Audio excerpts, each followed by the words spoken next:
Connecting Claude to Robinhood is actually very simple, and in this video I'll show you exactly how to do that. If you do find this video helpful, please do not forget to like and subscribe. Now the first thing I'd like you to do is log into your Claude account. Now that you're on your Claude account, on the left side panel, we're going to go to where it displays our display icon, click on it and go to settings. On the settings, on the search bar at the top, we can search for connectors, or we can go to the left sidebar and find connectors under the customize header. Click on it.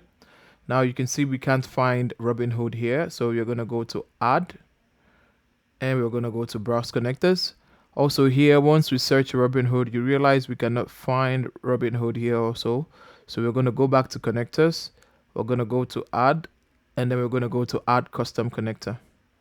Now on the custom connector, we're going to put in the name of the MCP server that we want to add, which is Robinhood, and we're gonna put in a URL here. But to find that URL, we're gonna go to our browser.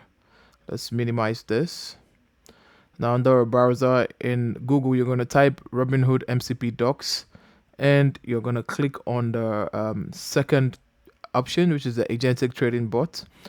You're gonna click on get started from here, and it's going to lead you directly to how to connect your AI agent using Claude. Now we're going to copy the URL which starts with the HTTPS. We're going to copy this URL here. Once we copy it, we're going to go back to Claude. Let's go back to Claude, and then we're going to go through the process again.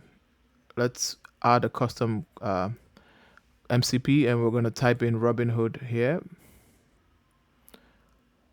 Then we're going to paste in the URL here, and we're going to leave everything else as is. So we're going to click on add. Now we're going to click on, you can see that the link has been added. We're going to click on connect, and it's going to redirect us to Robinhood. And here we're going to authenticate, and then we're going to set up our account using Robinhood. And once that's completed, and you go back to Claude, it's going to have a check mark next to the Robinhood MCP with the status. Now that's how to connect Claude to Robinhood. If you find this video helpful, please do not forget to like and subscribe.